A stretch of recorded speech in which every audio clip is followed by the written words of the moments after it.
از راجان خواستم که سوال بکنم از خصلت هایی که دعوتگر کدام نمود خصلت ها را به خود داشته باشه که مثلا یک کس دعوت داد همون دعوت قبول کنه. یعنی خصلت اساسی، یعنی شرط اساسی این علم است.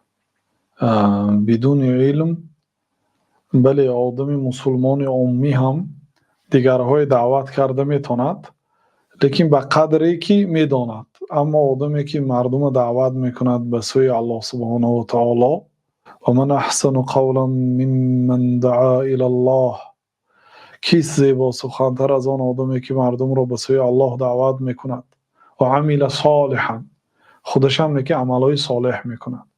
خیلی که خودش عمل نمیکند و مردم را دعوت میکند و اینچون نیتی نیک، نیتی خالص، نه برای یگان غرضی از غرضهای دنیا به مردم رو دعوت به دین الله تعالی نمیکنه. در این صورت او مردم رو به دین الله دعوت نکرده است، به خودش دعوت کرده است. نسأل الله السلامة و العافیه.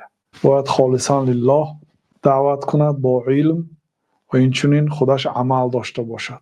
و من احسن قولا ممن دعا الی الله و عمل صالحا و قال اننی من المسلمین، یعنی که از شرطش مسلمان باشه خودش، یعنی که عمل کند و صاحب اخلاق و صاحب معامله نیک باشد.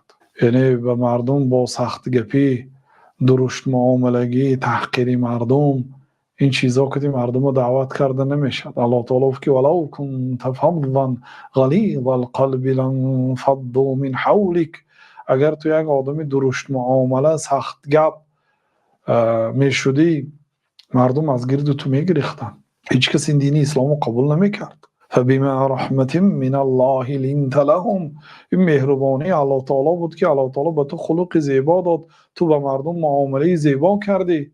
مردم خلق پیامبر صلی الله علیه و سلم رو دیدند و این دین مقدس اسلام رو با جان و دل قبول کردند، چنان قبول کردند که حتی به دیگرها رسانیدند.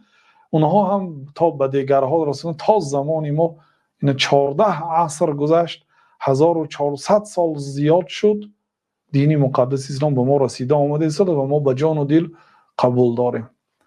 این به سبب همون دعوتگرها بودند، اونایی که دینی مقدس اسلام مشقت‌های برداشت کردند، زندان‌های برداشت کردند، غریبی‌های برداشت کردند، کمبغلی‌ها را برداشت کردند، شریعت برای ما رسانیدند تا اینکه ما امروز مسلمان شدیم و طبق دستور شریعت عمل داریم.